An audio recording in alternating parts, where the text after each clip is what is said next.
Hi everyone. So for our lecture today, I wanted to talk about writing about literature and how writing about literature might be a little bit different from some of the writing that you've done in the past, primarily in English 1101. So for English 1102, this is literature and composition. Okay, English 1101 was composition and rhetoric. So in 1101, you were probably writing about policies, you were writing about laws and controversial issues and things like that, and you were writing argumentative essays about those.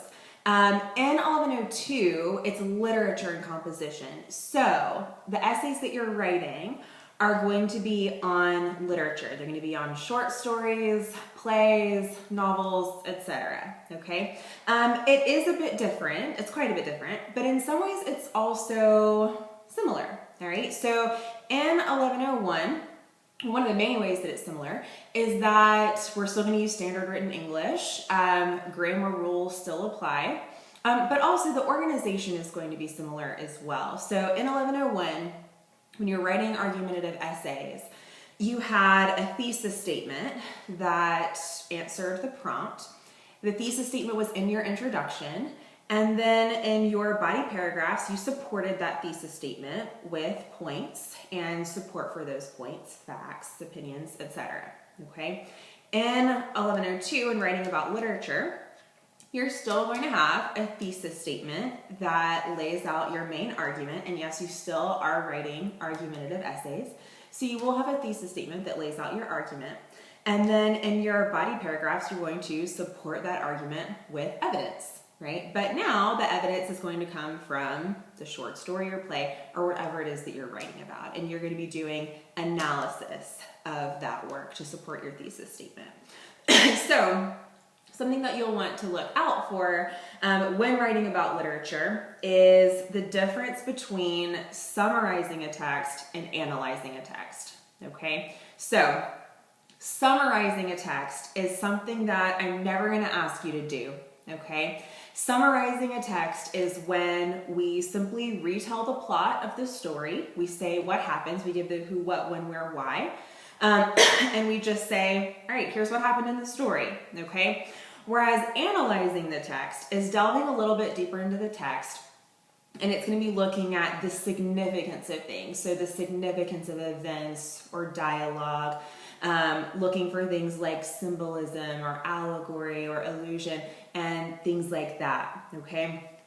So I'm never going to ask you to summarize the text.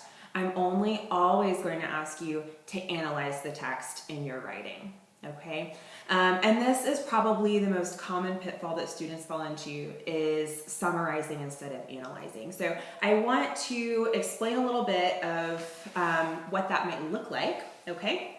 So I'm going to give you an example of some good literary analysis, and I'm going to do that by looking at this Bethany Qualls essay in this Norton anthology, and she is analyzing the narrator in Raymond Carver's Cathedral. All right, so to start from the very beginning, not looking at Bethany Qualls' essay, let's summarize Cathedral. Okay, so to summarize Cathedral, I'm just telling you what happens, right?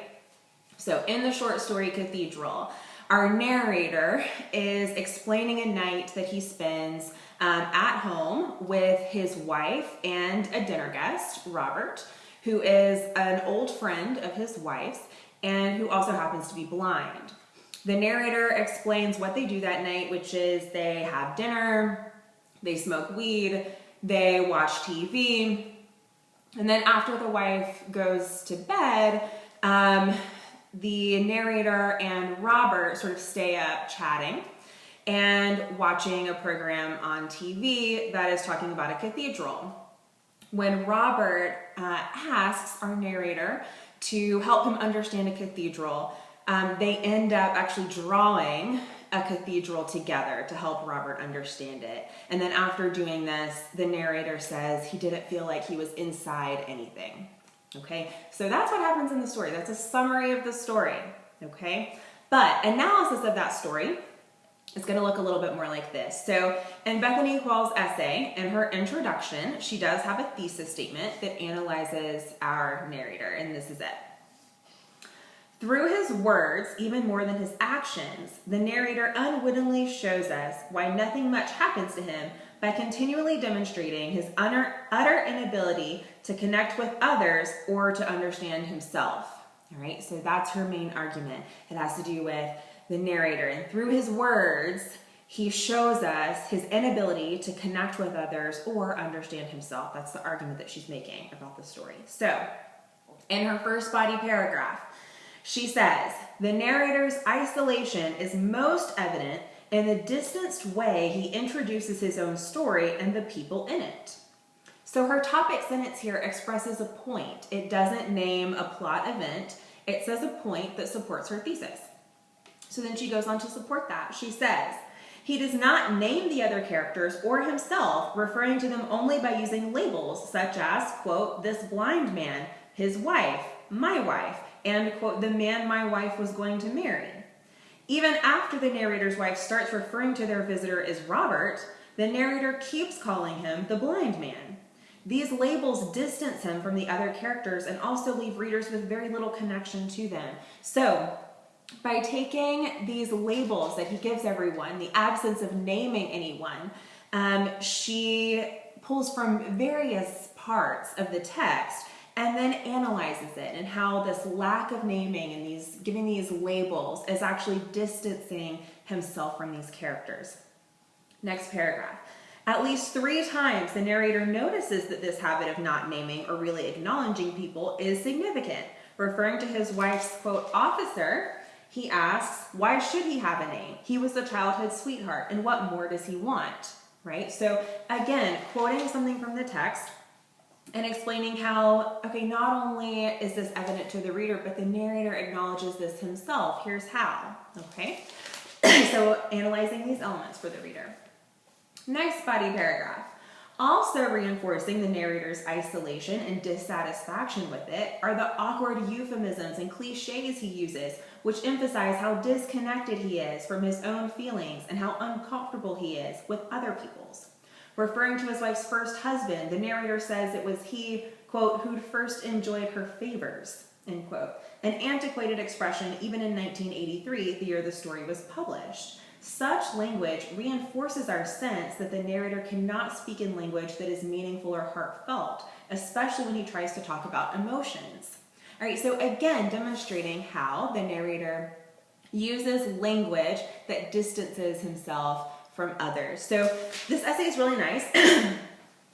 She does a lot of really good analysis of, elements of the story, what the character does, the dialogue the character uses, and she completely avoids just telling what happens in the story, right? There is a difference. If you have any questions about the difference between summary and analysis, please don't hesitate to ask, because this is a really important distinction to make throughout this whole course, okay? Another thing to note about summary and analysis is that summary is usually chronological, right? When you tell what happens in the story, you tell it in order of how it happened. But analysis and the type of writing that I'm asking you to do is not necessarily chronological. It should be expressed instead in terms of points, right? So ideas instead of, chronologically when things happen in the story. Something to remember, another thing to remember is that in order to avoid summary, you're going to need a good thesis statement. You're going to need to make good, complex points, okay? If you find that your points, your argument or your points can simply be supported just by telling what happens in the story, then your argument isn't complicated enough, okay? Remember, you're starting at the baseline of, the reader who's reading your essay or your assignment has already read the story that you're talking about, okay? So starting off at that baseline, if something that you're saying, something you're arguing, can simply be supported by retelling the story, then that means the person reading your essay already knows everything you're saying because they've already read the story, so your argument was already obvious to them, okay?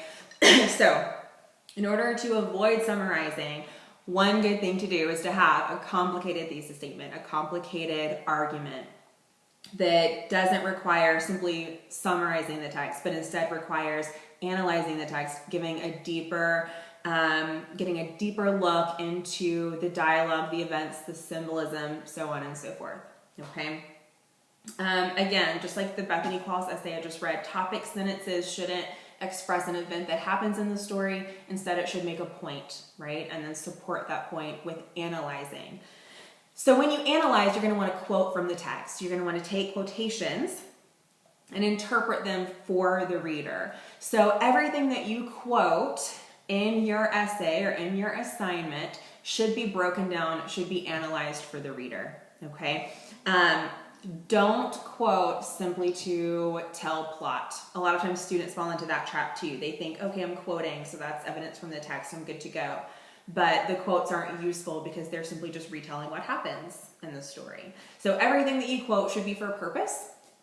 It should give evidence of what you're arguing, and also you should interpret it for the reader, break it down for the reader, and explain how it demonstrates the argument that you're trying to make. All right, so that's basically my whole spiel on writing about literature, the basics. I'm trying to keep these videos a little bit short. So it's similar to 1101 in some ways in terms of, basic writing style and organization, but our arguments are going to be about literature, okay, and supporting those arguments using analysis, right? Analysis and evidence from the text. Avoid summary at all costs. I'm never going to ask you to summarize anything. We're all starting at the baseline of, the reader who's reading your assignment has already read the story that you're talking about, so you don't need to tell them what the story was about. All right, so until next time, I hope you have a lovely week, and I'll talk to you later.